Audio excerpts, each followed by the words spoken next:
आलोचना संग्रह फूल सी कोमल वज्र सी कठोर के साथ यात्रा करते हुए कई पड़ाव हमने साथ साथ गुजारे।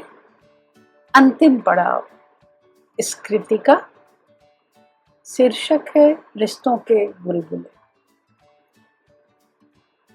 घर मंदिर के घंटे की अनुगूंज सा पावन शब्द। घर कहने मात्र से रिश्तों की सतरंगी डोर आंखों के सामने लहराने लगती है। कानों में चिंकी, सोनू, मम्मी, पापा, दादा, दादी, बुआ, चाचा, ताया आदि आदि शब्द रिश्तों की मिठास के साथ गूंजने लगते हैं। कहीं किलकारी भरते शिशु का दृश्य उभरता है तो कभी बुजुर्ग के सांस की आहट, कभी पति पत्नी की नोक-झोंक तो कहीं ननद और देवर भाभी का हास परिहास छलक आता है। कुल मिलाकर प्रेममय वातावरण का दूसरा नाम है घर, जहाँ प्रेमी रिश्ते अंकुरित होते हैं। बड़े बुजुर्ग मानते हैं कि वक्त तेजी से बदल रहा है। क्या सचमुच? क्या उस बदलाव की नींव की ईंट वर्षों पहले नहीं रख दी गई थी?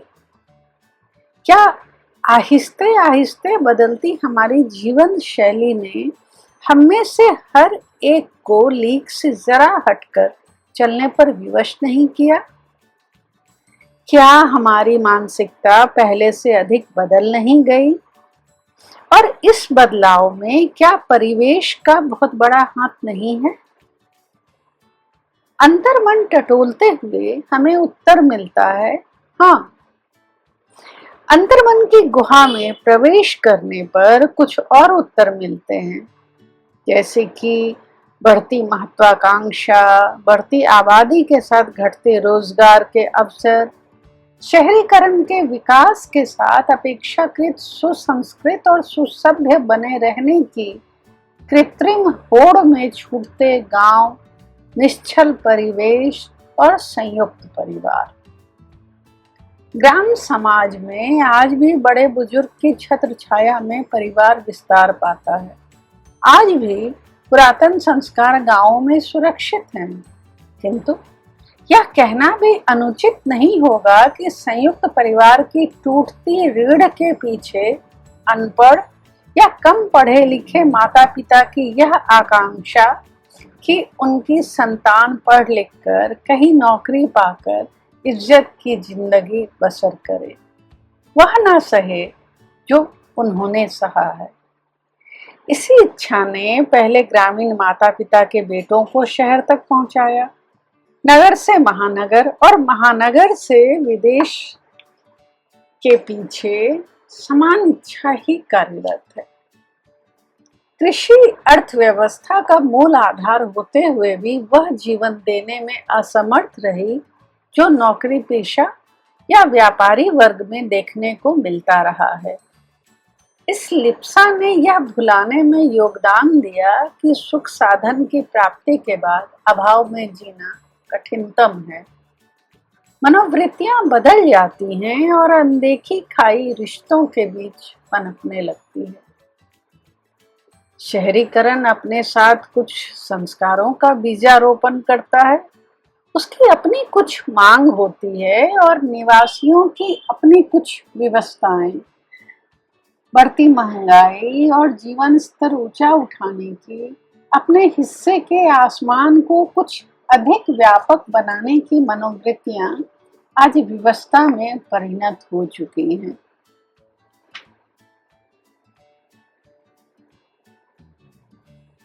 इसका परोक्ष प्रभाव परिवार पर ही पड़ता है,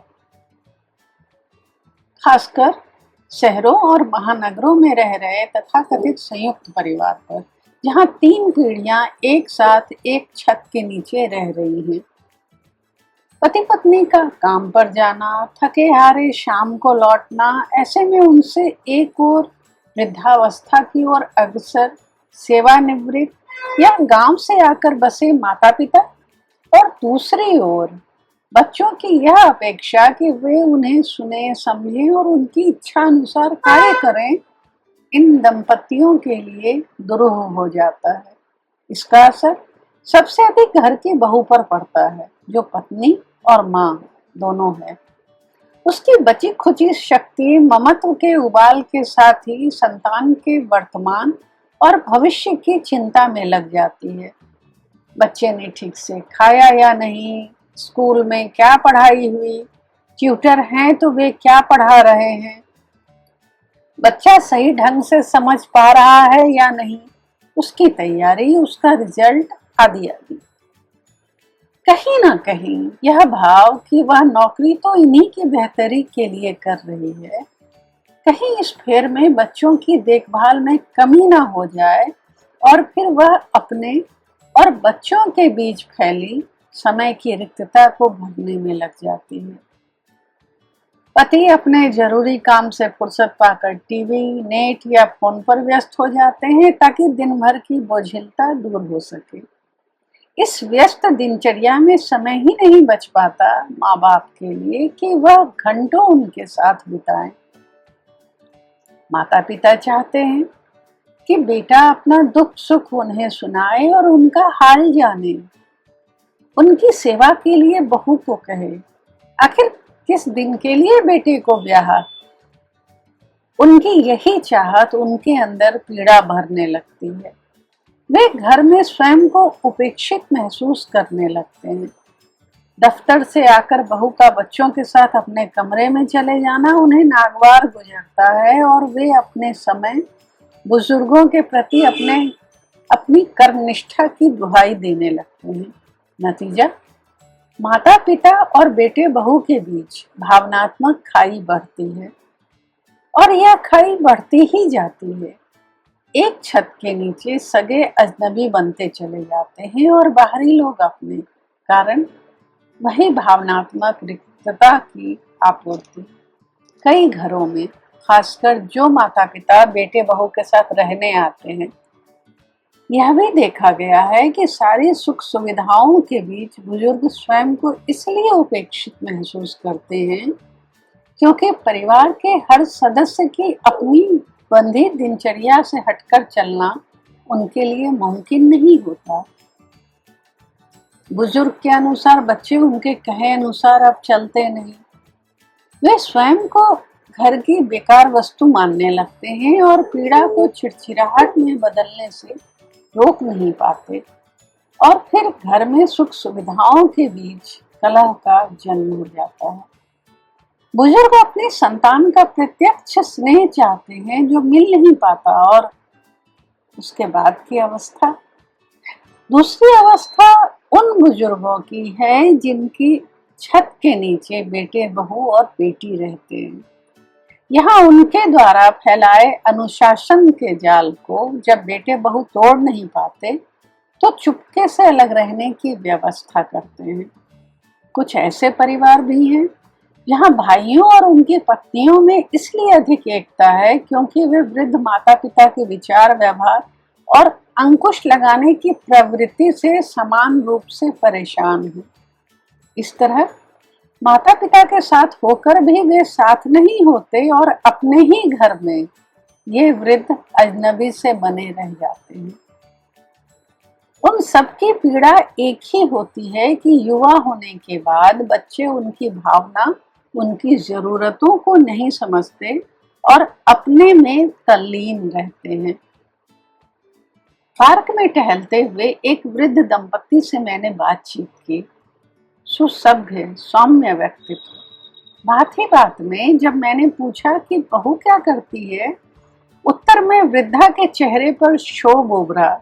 फिर जवाब, अजी नौकरी करती है। शाम को करना क्या, आकर चाय वाय पीती है और फिर बच्चों को लेकर अपने कमरे में। हमारा हाल पूछने का समय कहाँ है उसके पास। पोते पोतियों में तो मन रमता होगा। जवाब में बुजुर्ग ने सिर हिलाकर हामी भरी, किंतु वृद्धा माताजी दुखी स्वर में सुनाने लगी, अजी दिन भर बच्चे परेशान करते रहते हैं, तनिक सुस्ताने भी नहीं देते, लेकिन माँ के आते ही बिल में घुस जाते हैं। मित्रों, उनके जवाब से मैं जरा परेशान हुई कि पोते पोतियों के साथ रहना भी इन्हें गवारा नहीं तो फिर क्या उपाय है? क्या इसे ही संयुक्त परिवार कहते हैं, जहां एक साथ रहते हुए भी सभी अलग थलग हैं? संयुक्त परिवार में बिखराव का मूल कारण करीब 30 घरों में एक समान मिला। 30 मध्य वर्गीय घरों में, ऐसा कहना ज्यादा उचित होगा। वह यह कि पीढ़ियों के वैचारिक अंतर के साथ ही माँ बेटी और सास बहू के रिश्ते का जीना मगर मजबूत अंतर, जो रिश्ते को धीरे धीरे इतना कसने लगता है कि परिवार का हर सदस्य बंधन से मुक्ति की चाह रखने लगता है। घर का परिवेश बाहर के परिवेश पर हावी होना चाहता है, लेकिन बाहरी परिवेश में मिली आजादी का एहसास घर को मंदिर की जगह कैद खाने का रूप देने लगता है। घर लौट कर आना व्यवस्था बन जाती है। चेहरे पर सुकून नहीं, थकान होती है कि फिर वही चिक चिक। आश्चर्य तो इस बात का है कि यह समानता कस्बाई शहरों से लेकर महानगरों तक में पाई गई। कहीं बेटे बहू ने अलग रहने का निर्णय लिया, कहीं साथ रहने की जिद में बेटे बहू का तलाक हो गया। बच्चे बिखर गए और समाज ने सारा दोष बहू के सिर पर मत दिया। दिल्ली में स्थित वृद्धावास के गार्ड ने बताया, वह सरकार की सूझबूझ का परिचायक तो है। वृद्धावास में सुविधा संपन्न परिवार की ऐसी महिलाएं रहती हैं जिनके बच्चे या तो विदेश में हैं या देश में रहकर भी इतने व्यस्त हैं कि माँ की दिनचर्या के साथ उनकी दिनचर्या मेल नहीं खाती और एक घर में रहकर भी उनकी आपस में मुलाकात या बातचीत नहीं हो पाती और उन्हें या तो दाई के भरोसे या अकेले रहना पड़ता है। ऐसे में वे अवसाद की शिकार होने लग रही थी। माँ को मनचाहा समय ना दे पाने की व्यवस्था के साथ ही करियर में लगे होने के कारण करियर बनाने की लगन में कमी या भटकाव होने की स्थिति में उन्हें यह फैसला लेना पड़ा। कुछ की सिर्फ बेटियां हैं जो अपने अपने परिवार में मशरूफ हैं। यहाँ वृद्धाओं के रहने खाने और स्वास्थ्य की देखभाल की उत्तम व्यवस्था है। बच्चे प्रतिमाह फीस जमा करने के साथ ही व्यक्तिगत खर्च के लिए पैसे दे जाते हैं और छुट्टियों में मिलने आते हैं। वृद्ध महिलाओं को हम उम्र मिल जाती है। मनोरंजन के लिए टीवी हर कमरे में लगा है, छोटा पुस्तकालय भी है। हल्दीराम की ओर से भोजन की अच्छी व्यवस्था है। साफ सफाई से लेकर व्यक्तिगत रखरखाव के लिए परिचारिकाएं हैं। एम्बुलेंस और सुरक्षा गार्ड हर समय ड्यूटी पर तैनात रहते हैं। बैठने टहलने के लिए पार्क भी है। विभिन्न संस्थाओं के द्वारा उनके सम्मान में प्रतिमाह कई तरह के कार्यक्रम आयोजित किए जाते हैं। ऐसे में यह कहकर सहानुभूति जताना कि जिस माँ ने पाल पोस कर बड़ा किया उनके प्रति बच्चे कठोर हो गए, पूरी तरह उचित नहीं होगा, क्योंकि महानगरीय जीवन शैली में यह आवश्यकता बन गई है कि बुजुर्गों को घर में अकेले ना छोड़ा जाए।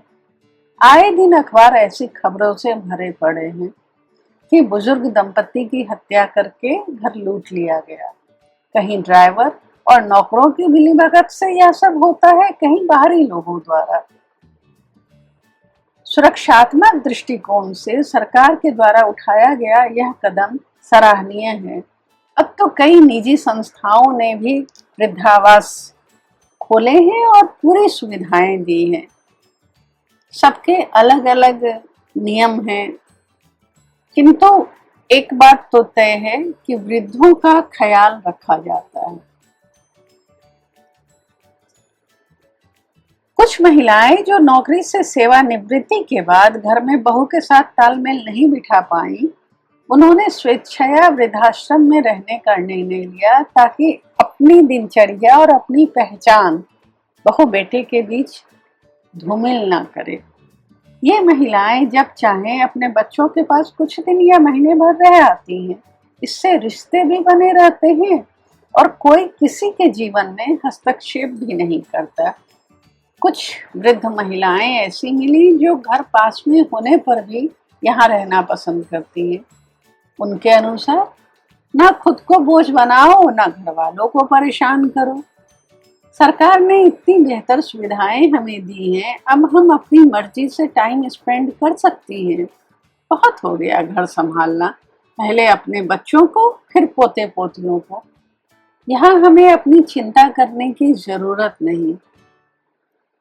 कुछ ऐसे वृद्ध दंपत्ति या अकेले जीवन व्यतीत करते वृद्ध स्त्री पुरुष भी मिले जिन्होंने संतान के प्रति अपने कर्तव्य को भली भांति निभाया, किंतु उनसे सेवा की अपेक्षा ना रखते हुए उन्हें उनके आसमान में पर फैलाने की स्वच्छंदता दी और स्वयं को साहित्यिक, सांस्कृतिक तथा समाज कल्याण में संलग्न कर विश्व को परिवार बना लिया। पहले की ही तरह ऊर्जावान रहते हुए युवा पीढ़ी के लिए प्रेरणा स्रोत बने हुए हैं। उनकी संतानें उन्हें बहुत प्यार करती है और उन पर गर्व करती हैं। वे अवकाश में इकट्ठे होते हैं और एक एक क्षण रसमय बना देते हैं और आपसी रिश्तों को इतनी प्रगाढ़ता देते हैं कि शरीर से अलग रहकर भी वे परस्पर मन के बहुत करीब रहते हैं। उनके मकान अलग और दूर हैं, मगर घर एक ही है, रिश्तों का पुंज स्वरूप, जहाँ रिश्ते बुलबुले की तरह क्षण भंगुर नहीं वरन समुद्र के जल की तरह सदैव अस्तित्व कायम रखने वाले हैं। और वृद्ध उनके संरक्षक भी हैं और मार्गदर्शक भी। कुछ ऐसे वृद्ध भी मिले जो अपनी संतान के साथ ही रहते हैं, किंतु नई पीढ़ी के साथ पूरी तरह सामंजस्य स्थापित करते हुए। बच्चे भी उन्हें बोझ नहीं, अपनी छत मानते हैं। बहू बेटी एक सी। कर्तव्य और हक की बात आती है तो अक्सर मध्यवर्गीय घरों में सास की हुकूमत चलती है, किंतु इन जैसे घरों में कुछ मामलों में सास बहू से सलाह लेती है, यह कहती हुई कि हमारा जमाना तो और था, हम तो ढंग से पढ़े लिखे भी नहीं, बहू तो पढ़ी लिखी है, बाहर की दुनिया जानती समझती है, वह ज्यादा अच्छा समझेगी। और बहू को पास बुलाकर उससे निर्णय लेने को कहती है। बहुएं भी कुछ मामलों में सास से सलाह लेती हैं, यह कहती हुई कि माँ जी के पास जो अनुभव है हमारे पास कहाँ। माँ जी की जिंदगी अधिक कठिन रही, फिर भी उन्होंने घर को इतने अच्छे से संभाल रखा है, हम तो इतनी सुविधाओं के बाद भी नहीं कर पाती हैं। माँ जी हैं तो हम निश्चिंत होकर कहीं भी बाहर छुट्टियां मनाने या मायके जा पाती हैं। इनके बिना तो हम घर की कल्पना भी नहीं कर सकती। कई घरों में ननद भाभी की जोड़ी सखियों से मिली तो कहीं सास बहू माँ बेटी के जैसी, जहाँ सास इस कोशिश में रहती है कि जो दुख, जो परेशानियां उन्होंने झेली वे सब उनकी बहुएं ना झेलें। तीसरी पीढ़ी भी अपने बदलते समय और परिवेश को अपने मन के अनुकूल जीते हुए भी अपने बुजुर्गों के अनुभवों से सीखने और उनका मार्गदर्शन पाने को लालायित रहती है। रिश्तों के इतने सारे रंग मेरे सामने उभरे कि कई भ्रांतियां टूटी भी और कई सच्चाइयों का पर्दाफाश हुआ। इस समय इतना कहना ही उचित प्रतीत होता है कि घर का प्रत्येक सदस्य यदि अपने कर्तव्य और अधिकार को समझते हुए उसकी सीमा भी समझ ले और दूसरे को भी उसके अस्तित्व की महत्ता समझने दे, तो घर कई पीढ़ियों को एक सुंदर और मजबूत कड़ी के रूप में जोड़ने वाला सबसे श्रेष्ठ स्थान है। रिश्ते तभी बोझ बनते हैं जब एक दूसरे पर जबरन कोई कार्य व्यवहार थोपना चाहता है। जहाँ इन छोटी छोटी बातों का ख्याल रखा जाता है वहाँ घर ही मंदिर हो जाता है। आज भी ऐसे कई मंदिरों को करीब से देखा, महसूसा है, और एक बार फिर उम्मीदों ने सांस ली है कि समय इतना भी बुरा नहीं। वर्तमान समय ऐसे ही वट वृक्षों को पुकार रहा है नई संतति को छाया देने के लिए। मित्रों, रिश्तों के बुलबुले, रिश्तों के ताने बाने पर आज आपके साथ कुछ बातें मैंने की। अब विदा लेती हूँ। शुभ।